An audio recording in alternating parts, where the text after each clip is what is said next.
Am I going to attempt to film a wrap up in this heat? Yes, yes I am. And now I'm freezing. I have a glass of wine here. I gotta find my phone. Almost the end of the bottle. Let's be real, I already drank 2 glasses of it. That feeling when the wine kicks in. What's up everyone, welcome back to my channel. I am out here in the very hot, like 90-degree weather because I decided to film this video, but my husband is home and I don't want to bother him because he's like playing his games and stuff inside. And you know what? I have a nice glass of Riesling and I'm gonna film the video that I hate making so much, which is wrap-ups. I'm not sure why I dislike wrap-ups so much, but I do. They're just such a pain in the butt to film. And I literally have to talk about all of the books that I've already talked about, or usually have already talked about in a bunch of my vlogs. So I just feel like I'm always so repetitive. But you guys watch them and they give me views. So we still film them. I don't think I can do it. I can't sit out here. We're gonna have to move somewhere else. There's no way I can talk about all books that I don't like in the heat. And now I'm freezing. I just can't ever win, can I? I think I read a lot of books in June. I'm also probably gonna talk about a couple books that I read in May because I never did a May wrap up, and part of that reason is just because wrap-ups just aren't my favorite, but I was also really busy and I just didn't have time to do the wrap-up, and I only read a couple books. So you can always follow me over on Goodreads or the Storygraph. I have my links down below all the time, and I am really good at keeping up with my reviews there. So if I don't do a wrap-up, I'm definitely going to be reviewing the books on those websites anyway. Hopefully this gets a little interesting. I do have a glass of wine here. I gotta find my phone though. I have the glass of wine for Liquid Courage. It's actually almost the end of the bottle. Let's be real, I already drank 2 glasses of it. Okay, so first off, I am not going to go in detail for the books that I read for RomanceAthon because I already went in detail for those, and I really don't feel like repeating myself, especially since there were not a lot of good ones. I will say that Evidence of the Affair by Taylor Jenkins Reid was very good, so if you don't feel like going to watch my vlog, I do highly recommend that you read that book. I just feel like fans of After I Do by Taylor Jenkins Reid would really love it because it's just so good. It's about this like married couple and another married couple, and those spouses are having an affair and the other spouse finds out, and so she's like writing letters to this spouse, like she has no clue who that person is. I feel like the wine just kicked in, okay? What is that feeling when the wine kicks in? Anyway, okay, so she doesn't know who this other person is, but she writes him a letter and she's like, yo, yes, so I'm pretty sure that my husband is having an affair with your wife, and yeah, I just wanted to let you know. And so it's a very short story. It's like 60 pages, 80 pages, something like that. Very good. I highly recommend it. I gave it 4 stars. I totally could have given it 5 stars if it was just longer. Like, I wanted more of that story.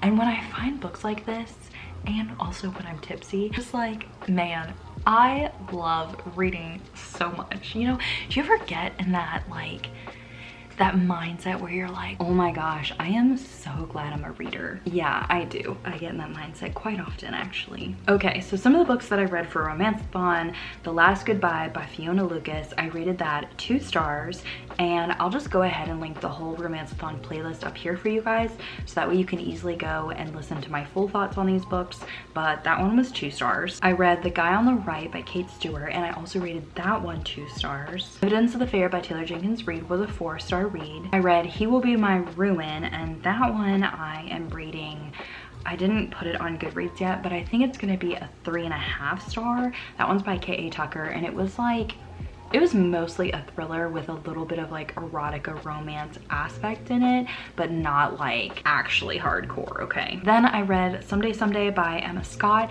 and that book I rated 4 stars. These are just all books from RomanceAthon. And then I read Never Never by Colleen Hoover, and that one I think I ended up also giving 3 stars because it was very interesting like reading it, and I did enjoy like reading it. It just fell so flat at the end. Like I didn't get any answers.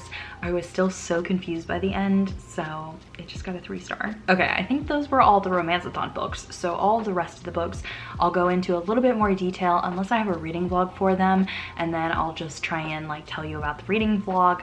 I think that's why I just don't like wrap up so much, because I feel like I'm always repeating myself, but I'm gonna try and get better at only telling you guys really the thoughts of the books that I have that I don't have reading vlogs for, and if I do have in-depth thoughts of something that I already made a video for, I'll just point you that direction.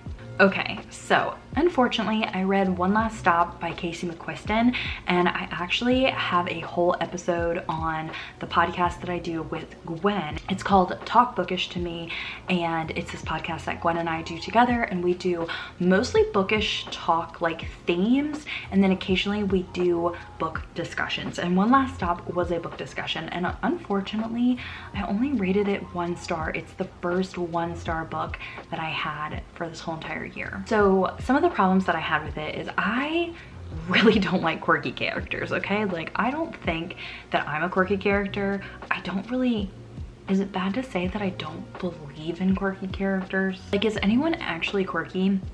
Or are you just trying to be quirky to say that you're quirky? Anyway, I just don't like characters that think like their weirdness is cool, so they try and like be even weirder than normal, you know what I mean? I felt like the story just had so much cheesiness. It was also really weird having the like white girl save Asian American girl. If you don't know what this story is about, it is a female romance, which it is the first female romance that I've read.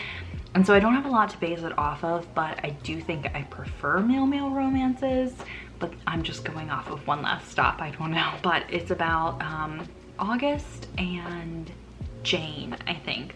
August is a white girl, Jane is the Asian American, and it has this time travel element, and so Jane is actually like stuck on this train, and she's from like the 1980s or 70s or something like that, and August like falls in love with her, and the story is like trying to get her like, you know, stuck off of this time loop, and there's a bunch of like different like characters. It was just too many characters in my opinion, and I thought it was very like insta-lovey without us actually like really knowing who the characters are. I think if maybe like Jane would have had a point of view in the story, that would have been better, because it was all just based off of August's point of view. And so we never actually got to learn who Jane was as a person. And even with the side characters, like they were very diverse, which is great. Like I loved that part. And I did learn a lot about LGBTQ+ historical events that I didn't know, but I felt like there was too much like jabbering and dialogue that I would just get lost off of the story. And so that I wish that that was like more fine-tuned, and I almost wish that there was more about the historical events so that I could have learned more about it. I also thought that the time travel aspect was the worst that I've ever read, and I really love that alternate reality time travel trope. It's one of my favorites, and very few times do I dislike it or think that it's done wrong, and this is definitely the worst time that I thought it was done. I also was listening to the audiobook, and the sex scenes on the audiobook were so bad, like straight up moaning between sentences. It just made me feel so uncomfortable like listening to that. I don't even listen to like smut or erotica normally, so having that in my ear like while I'm walking down Main Street in my town or whatever, it was just weird, okay you guys? Okay, those are just some of my thoughts off of that book. If you want to hear my full thoughts, definitely go check out that podcast episode, which I'll link up above for you guys. You know, it is very interesting, and I think Gwen liked it more than me. I think she gave it 3 stars. There are spoilers in the episode though, so if you do check it out, make sure that you've already read the book, because I don't want to be in charge for, you know, spoilers. Okay, let's talk about a book actually that I read in May, actually. It was The Push by Ashley Audrain. And I actually gave this book 4 stars. I really enjoyed it. I only had very few things that I didn't like about it, or just problems with it. Number one, this is such a depressing book. Like, oh my gosh. If you want to read about postpartum depression, this is like, I think it's very important. Like, don't get me wrong. I think it is such an important read, and I'm glad that Ashley Audrain wrote something like this. I just think that people really need to know that it's such a heavy topic before going in it, because I don't think I realized exactly what it was.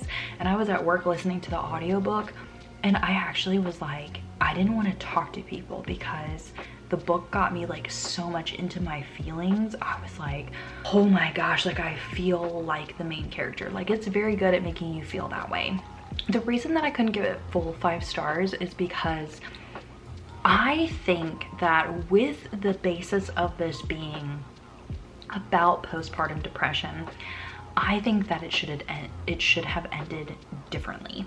I've read books very similar to this one in the, you know, actual background storyline of it, like The Perfect Child and Baby Teeth, where the child is evil. And so this book is touching base on, is the child actually evil? Or is the mom just going through postpartum depression and isn't appreciating the child that she has? Is she slightly crazy? Is she an unreliable narrator? Like, you really don't know. The way that it ended, I think it should have been the opposite of how it ended. I think that I didn't have as much appreciation for it because I've already read books very similar with this type of storyline, and I think it would have been more powerful if it would have ended differently, which I hope you guys know what I'm talking about if you have read it.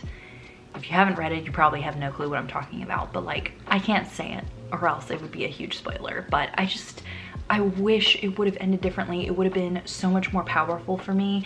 But I am very interested to see, because like, I don't have any children of my own, and I really want my little sister to read this book and see, because she recently had a baby. You guys probably saw that vlog. I like really want to see what her thoughts on it are, with her going through like birthing a baby and having a pretty traumatic experience, and you know, just like all of those feelings mixed into one. But I definitely would recommend it, especially for people that might not even want kids. Like, I think it has such good motherly topics in it. Like, you know, not everyone wants to be a mother. Not everyone's gonna feel comfortable with being a mother. You know, all that kind of stuff. I think that is very important. So, okay, I also read Dear Child by Rami Helsman, and I ended up giving this 4 stars. I actually have a whole reading vlog about it. It was a very thrilling thriller. So good. If you want to see that reading vlog, I'll link it up here, because I'm not going to give you any more thoughts about it, but I definitely think you should check it out. Okay, then I also read Monday's Not Coming by Tiffany D. Jackson, and guys, I'm gonna say it right now, Tiffany D. Jackson is my favorite young adult author ever, and one of my favorite authors in general ever. She is so good at writing young adult thrillers, and you just don't even think that they're young adult. Like, they're just written so well, and I'm so excited. She has a new one coming out. I think it's called White Smoke. It's coming out this fall, and I cannot wait. I'm totally going to pre-order it if I don't get an early copy of it. Oh my gosh, I can't wait. But I read Monday's Not Coming, and wow, this one is absolutely crazy.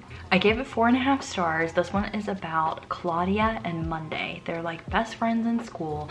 Monday goes missing, and Claudia is like the only one that actually realizes that she hasn't been showing up to school, and like things are just off, and she'll like even talk to teachers, talk to her parents about it, and no one is actually making a big deal of it. They're like, oh, whatever this, whatever that. I literally can't really tell you more about it because it would be spoilers. I was so shocked at the ending, and it's very, very dark and triggering. There's a lot of different things that are happening. There's a lot of different things that are going on in the story, and I know I sound super vague, like, but it's just, I can't tell you anymore. Like, I honestly can't. And it's very good. Like, Tiffany keeps you enthralled throughout the whole thing. I listened to the whole audiobook while I was at work. This was still back in May, and I really enjoyed it. Okay, next up, I read Hairpin Bridge, and I'm pretty sure that you've already seen this vlog. I actually just finished editing it today, but I gave it 2 stars. Unfortunately, it wasn't even close to as good as No Exit. So I went into this book, I actually try not to keep my expectations too high, and I did really like this one car chase scene that was really thrilling. I was listening to it while I was going on a walk, and that part was so good that I pretty much forgot that I was even on a walk. I was just so enthralled with the car chase scene. But then after that, it's like the car chase scene happened so many more times, and there were so many gunfights, and the same thing happened over and over and over again. And it's a book where most of it takes place in this very small amount of time. So like an hour or 2. And I think that that was done well for No Exit, but I don't think that Taylor Adams should have done that again for his second book. I think that he should have went a totally different route because it was not done well for this one. It just seemed like the book would never end, and yeah, I mean, if you want to see more of my thoughts, I'll link the vlog up here. But other than that, I mean, it was just such a repetitive book. So I read Those Girls by Chevy Stevens. This was my first Chevy Stevens book, and oh my gosh, you guys, it was so incredibly good. I gave it 5 stars, my favorite book of the month. It was so good. I do have a vlog for it, which I will link up above or down below. You've probably already seen it if you watch my channel a lot, but I loved this book. It was almost like mixing Karen Slaughter together with Stillhouse Lake by Rachel Kane. Like, it was like Pretty Girls and Stillhouse Lake mixed together. So thrilling. Oh my gosh, like I could have read the book in a day if I wanted to, and my heart was beating the whole entire time. It's about these 3 girls that having to leave their father, and they go on the run, and something really bad happens to them, like tons of trigger warnings, and then it fast forwards to 18 years later, and you just kind of really see the trauma that these girls have, and the survival factor that is throughout the whole entire book. It is so incredibly good, okay? And the last book that I read and finished, I still have some that I'm currently reading for this month, so I won't tell you about those, but I read Float Plan by Trish Dollar, and this one I ended up giving 3 stars. I didn't love it, but I also didn't hate it. I just, after having RomanceAthon, I think that just the regular contemporary romance just isn't my favorite. Oh, I also forgot to tell you that I DNF'd The Soulmate Equation and The Girl Next Door, but I'll talk about that in another upcoming video I have coming out. But anyway, Float Plan is about this girl, Anna, who had lost her husband. He actually committed suicide, and she goes on this boat trip because they used to be really big boaters, and she realizes she can't do it by herself, so she hires this professional named Kian. And of course, that's the thing about romances, is you already know who the couple's gonna be. She falls in love with Kian, no surprise there. And so I think that's the thing that I have about just modern contemporary romances, is there's no surprise. Why would I want to read a novel where I already know what's gonna happen? Make it interesting. I did really enjoy the parts that she was talking about, the grief with her husband, and I am glad that it was more of a slow burn romance and didn't just drop right away into her and Kian's relationship. But I just didn't think that there was anything just crazy amazing about it. It was a good audiobook, you know. It was just good. It wasn't great, it was just good. So if you do like romances, you probably will like it. If you like more emotional romances, because I would definitely say it falls in the more emotional range, but it was still you know, it had slightly funny parts. It was still kind of a rom-com-y. So yeah, that's just my thoughts about it. I just think that I just don't vibe with those type of romances, okay? I think that's it, okay? I think I was able to tackle my whole wrap up without getting completely overwhelmed. Maybe I just need to drink for every wrap up because it's a problem, you guys. Like, I push this off to the very last minute because I just really don't like re-talking about books I've already read. But I'm very excited for July. I think I'm gonna have a really good TBR put together. So I hope you guys are really excited, and I will see you guys very soon in another video. Bye everyone.